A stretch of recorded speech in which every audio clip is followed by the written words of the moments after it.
Hey guys, Josh here again with Windy City Equipment, back with another episode of The Secret to Facility Management. Love this series. Always wanted to do this series. So glad that it's finally happening. Today I want to talk about budgeting your time efficiently.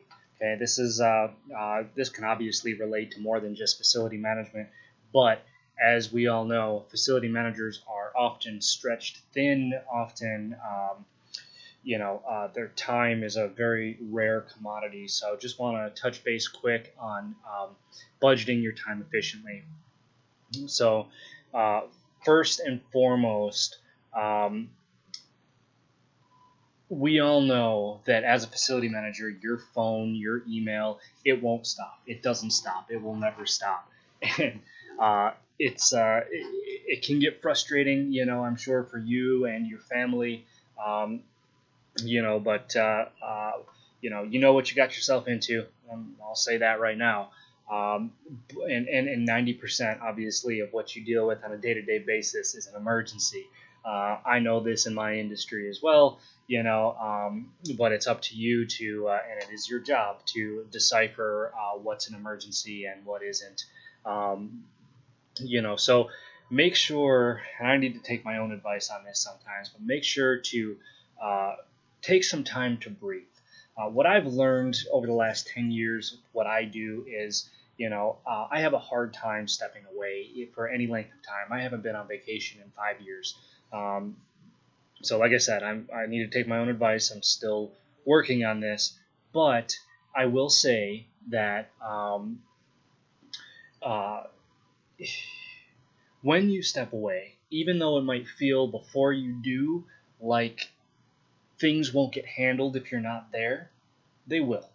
Okay, especially if you care enough about what you do, to delegate responsibilities and things like that. And when I say take some time to breathe, obviously, yes, taking a few days here, a week there, a long weekend, whatever it is, that's important. I'm speaking more specifically to take an hour out of your day to do something that you like to do instead of something that you have to do. Okay, and I'm not talking every day. I'm just talking every once in a while. I'll be the first one to tell you that sometimes a week will go by and I'll realize that I put in 75 hours, not a single one of them for me. And it does. That's when people get burned out. So just make sure that you're taking that second. All right. If this is nothing but obvious, let it serve as a reminder to do that. The next thing is automate and delegate as much as possible. We're in a wonderful time right now, a wonderful age with AI coming up, artificial intelligence, and the tools that are at our disposal. It's just amazing.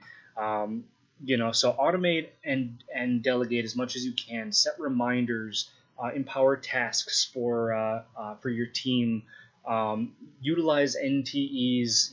This is specific really to the facility management aspect of things, and let your vendors know to rely on those NTEs. First watch my other videos on how to get a reliable and trustworthy vendor, and then let them rely on the NTEs.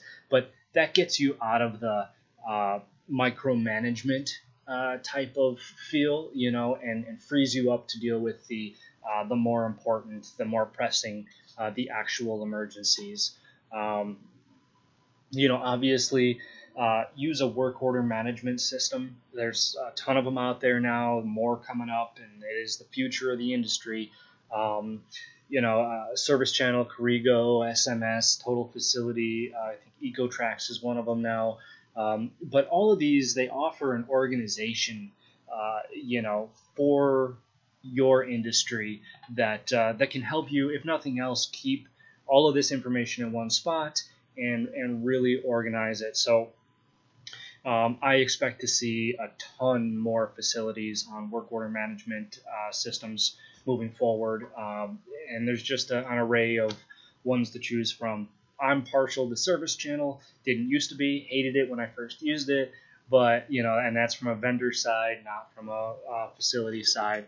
But yeah, we're fully integrated now with our system, so it's been much easier. But I see the value in it. Okay, even though there might be nuances of it that I don't like and that you don't like, I see the value. And really, it's frees up time.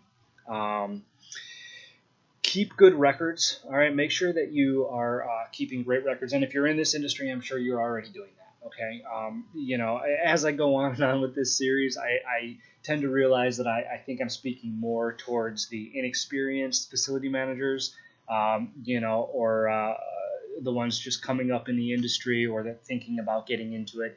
The experienced ones, you know more than I do, and you're probably watching these videos like, look at this piece of shit. But anyway, keep good records. Don't rely strictly on the work order management systems. They are good for organization, but they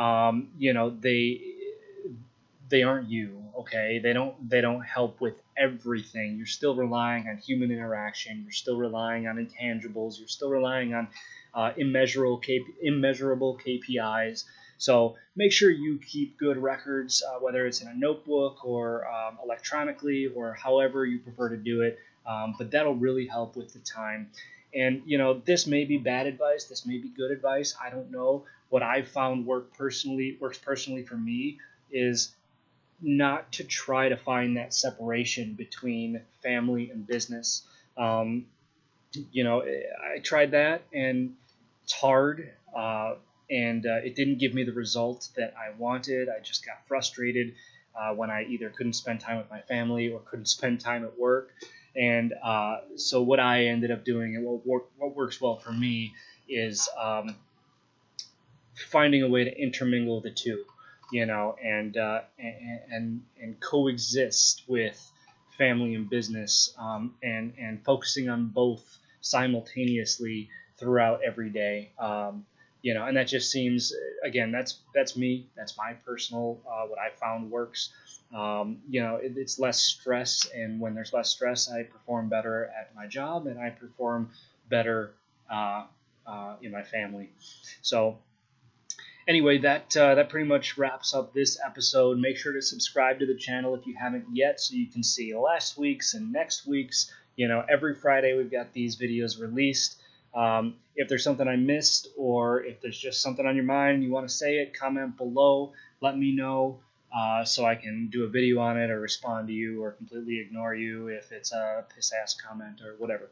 Anyway, that's really all I got this week. Thanks for watching, guys. I appreciate it. Really, we'll see you next week.